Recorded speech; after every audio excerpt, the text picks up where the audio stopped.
Cá tô eu de volta para o nosso episódio número 49, é o fechamento do capítulo 9, página 238 do livro Um Novo Mundo, Despertar de uma Nova Consciência.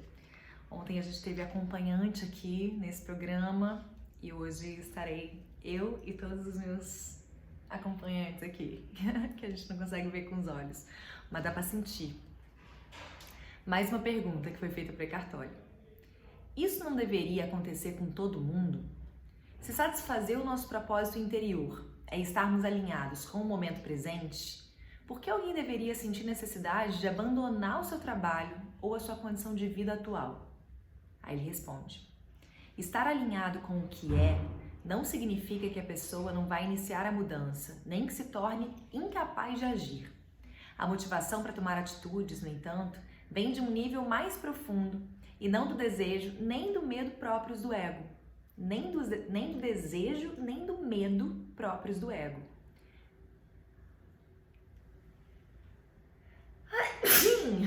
Saúde! O ajuste interior com o momento presente abre a consciência e a coloca em sintonia com o todo, do qual o agora é parte integrante. O todo, a totalidade da vida, entra assim em ação por intermédio do indivíduo. O todo entra em ação por intermédio do indivíduo. E aí pergunta: o que você quer dizer com o todo? E ele responde: por um lado, o todo compreende tudo que existe, é o mundo ou o cosmo. Entretanto, todas as coisas existentes, dos micróbios aos seres humanos e às galáxias, não são realmente coisas ou entidades separadas. Elas constituem parte de uma teia de processos multidimensionais interligados. Nós não reconhecemos essa unidade, isso é, só vemos as coisas como elementos isolados. Isso ocorre por duas razões. Uma delas é a percepção, que reduz a realidade àquilo a que temos acesso por meio da pequena extensão dos nossos sentidos, o que podemos ver, ouvir, cheirar, provar e tocar. No entanto, quando somos capazes de perceber sem interpretar ou rotular mentalmente, ou seja, sem acrescentar o pensamento às percepções, conseguimos sentir de fato a interconexão mais profunda sob a percepção da aparente separação das coisas. A outra razão mais séria para a ilusão da separação é o pensamento compulsivo. Quando estamos presos a fluxos incessantes de pensamento compulsivo, de fato o universo se desintegra para nós e perdemos a capacidade de sentir a interconexão entre tudo que existe. A força do pensamento, né? Ele pode tanto conectar a gente com tudo que existe, se ele está direcionado para isso, para esse todo, para essa unicidade, quanto ele pode separar a gente de tudo que existe. Se é esse pensamento compulsivo que faz a gente se sentir pequenininho, sozinho, solitário. O pensamento desmembra a realidade em fragmentos sem vida. Dessa visão fracionada se originam ações extremamente insensatas e destrutivas. Entretanto, existe um nível ainda mais profundo do todo, que é a interconexão de tudo que existe. Nele, todas as coisas são uma só. Isso é a origem, a vida não manifestada. É a inteligência infinita que se expressa como um universo se desdobrando no tempo. É a inteligência infinita que se expressa como um universo se desdobrando no tempo. O todo é constituído da existência e do ser, o manifestado e o não manifestado, o mundo e Deus. Assim, ao nos alinharmos com o todo, nos tornamos uma parte consciente da sua interconexão e do seu propósito, o surgimento da consciência no mundo. Por causa disso, incidentes favoráveis, encontros casuais, coincidências e acontecimentos sincrônicos ocorrem com muito mais frequência. Você consegue ver sincronicidade em tudo, né? Você vê os sinais em tudo quando você está alinhado com esse todo. Até os sonhos, tudo é simbólico, qualquer coisa que acontece. A maneira como eu me machuco, que parte do corpo eu caí, que parte do corpo que eu me machuquei. Tudo quer dizer alguma coisa pra gente.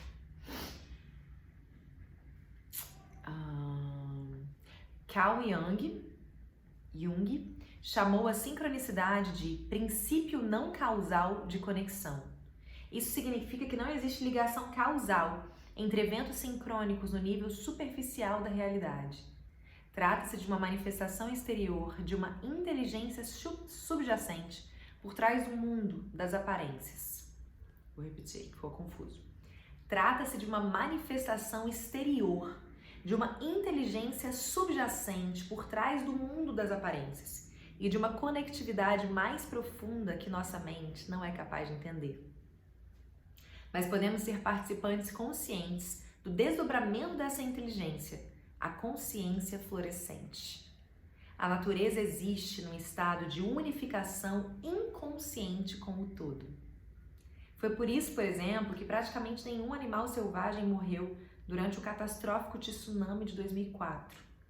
Como eles estão mais em contato com a totalidade do que os seres humanos, conseguiram sentir a aproximação da onda muito tempo antes de ela ser vista ou ouvida, e assim tiveram chance de se deslocar para um terreno mais elevado. É provável que eles tenham apenas se visto partindo para um lugar mais alto. Fazer isso, por causa daquilo, é o modo como a mente humana fragmenta a realidade, enquanto a natureza vive na unificação inconsciente com o todo. Unificação inconsciente com o todo. Existe um elo inconsciente conectando tudo. É nosso propósito e destino trazer uma nova dimensão para esse mundo, vivendo no estado de unificação consciente com a totalidade e num alinhamento consciente com a inteligência universal. Ele pede para a gente trazer isso para a consciência, um alinhamento consciente com a inteligência universal. Eu não estou nesse alinhamento à toa, eu realmente me predispus a isso. O todo, pergunta, o todo pode usar a mente humana para criar coisas ou produzir situações que estão alinhadas com seu propósito? Olha essa pergunta. A maneira como a vida, essa inteligência divina, utiliza a gente para poder manifestar o que ela precisa que seja manifestado. A pergunta é, o todo pode usar a mente humana para criar coisas ou produzir situações que estão alinhadas com seu propósito? E ele responde, sim. Sempre que existe inspiração, que significa em espírito, e entusiasmo, que quer dizer em Deus, está em ação um poder criativo que vai muito além do que uma simples pessoa é capaz. Sempre que existe inspiração, inspiração significa em espírito, e entusiasmo, que significa em Deus. Então, sempre que existe inspiração e entusiasmo, está em ação um poder criativo que vai muito além do que uma simples pessoa é capaz. É assim que existe uma música, tem uma música do João Nogueira chamada Poder da Criação, e ele fala sobre isso. É uma luz que chega de repente, com a rapidez de uma estrela cadente, e acende a mente, o coração. Faz pensar que existe uma força maior que nos guia, e está no ar, bem no meio da noite, no claro do dia, chega a nos angustiar, e o poeta se deixa levar por essa magia. E o verso vem vindo uma melodia, e o povo começa a cantar. É o poder da criação. É quando a gente cria alguma coisa em unificação com esse todo. O Amy Sater fala que a música que ele considera mais linda dele, acho que eu já ouvi ele falando isso, ando devagar porque já tive pressa, e levo esse sorriso porque já chorei demais. Ele fala que ele compôs essa música com o parceiro dele, que agora eu não tenho certeza do nome, não quero falar errado, em poucos minutos, assim, antes de irem jantar, que eles não seriam capazes de ter feito isso sozinhos, que certamente algo conduziu eles, algo manifestou aquilo através deles. Então, é lindo demais.